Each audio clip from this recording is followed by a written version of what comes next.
Hello guys, auto ভাড়া দিছি 15-15-30। আজকে আসছি তিলেপুর শহরে। তিলেপুর শহরে গরু নামক মেয়াকে গরমে ভাই বাজার সিঙ্গেল সব কইতে পারে না, শোরুমে দরনে। যাই হোক, এখানে এক বিশাল গরু ছাগলের হাট। কিন্তু এখানে এই তিলেপুর শহরে এতটাই মানুষ আর আজকে এতটাই গরম, আপনাদের কি বলবো, দুঃখের কথা। এখানে স্যাঁত স্যাঁত আর কসকসে পরিবেশ আর এতটাই গরম। আর গরুর আজকে খুবই নর্মাল একটা বাজার গেছে, কিন্তু দুঃখজনক হলেও এই পানিগুলো অনেক সচল, এরা অনেক সাথে সাথে আর কচকচে। আমার গরুর কালার দেখে কে তার ছড়াছড়ি, হাই রে কি যে করি, হাই রে কি যে করি। আমি গরু বিক্রি করি, আমি গরু বিক্রি করি, আমার গরুর দড়ি হাতে, আমি গরু বিক্রি করি।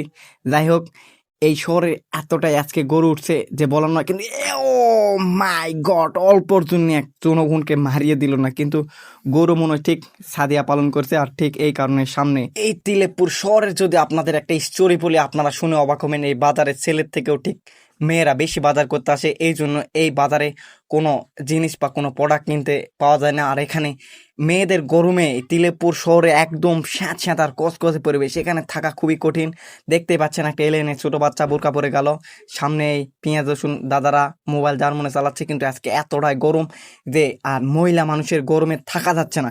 এ মায়াকে উপের গরম যে এতই, আর স্বামী বিদেশ আছে কি কম তোমাক, এ মায়াকে জন্য আমাকে থাকাই যাচ্ছে না। আমি হঠাৎ ভুল করে সেই চলে আসছি মাছের বাজার, আর আমার পছন্দের সেই পাঙ্গাস।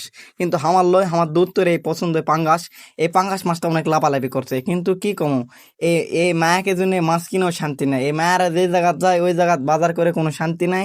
এই মায়ারা খালি কবে ও বউ এটা হচ্ছে, ও বউ এটা হচ্ছে, উকুন তুলবে আর মারামারি করে পিটাপিটি করে চুল চিরাচিরি করবে।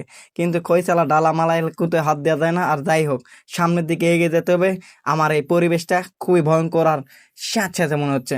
কিন্তু এখানে সামনে দেখতে পেলাম এক ফুলের গাছ, আর এটাই হচ্ছে তিলেপুরের 0 পয়েন্ট, যা আপনারা দেখে অবাক হবেন। এটার যে সৌন্দর্য, তিলেপুর অনেক সুন্দর। কিন্তু সুন্দর, আপনারা এতক্ষণ যা শুনলেন সব আবেগের কথা, এখন শুনুন বাস্তবতা। No girlfriend no problem, no boyfriend no problem, but no money big problem. Money is power, money is second father. যাই হোক, এই কথা শুনে আপনারা হতাশ হবেন না, কারণ সামনের দিকে এগিয়ে যাচ্ছে, সামনের দিকে এগিয়ে আর প্রচন্ড গরম। আর আমি সামনে এই স্টেশনে আসলাম, তিলেপুর স্টেশন। এখান থেকে একটু হাওয়া বাতাস আর ঠান্ডা মস্তিষ্ক নিয়ে আমি আবার তিলেপুর বাজারের ভিতর যাব, যেখান থেকে আমি গরু কিনতে আসছি। কিন্তু গরু কিনতে আসে কি দেখবো ভাই, মনে হচ্ছে নিজে কি গরু। আর এখানে গরুর থেকে গরুর দালাল বেশি। আর এই বাজারে তিলেপুরে গরুর বাজারে আসে যা বুঝলাম, এখানে গার্লস স্কুলে ঘাটতেরা মেয়েকে পটানোর থেকেও গরুর দালালকে পটানো কঠিন। যাই হোক, আপনারা কখনো হতাশ হবেন না, তিলেপুরে গার্লস স্কুলে মেয়েরা অনেক বিষ্ণি আর স্যাঁতস্যাঁতে। আর হঠাৎ করে আমার এই সামনের দিকে এগিয়ে গেলাম, আর আমার মনে হয় গরু কিনা হয় নাই, চলে আসছি। সো আপনারা যেটাই করেন সামনের দিকে এগিয়ে যাবেন, ভুল ত্রুটি ক্ষমার দৃষ্টিতে দেখবেন। আর যাই হোক, আর মেয়েকে মেনশন দিয়ে যাবেন, তেলাও বুঝাইতে পারছিন তে তোমরা আক করলিন।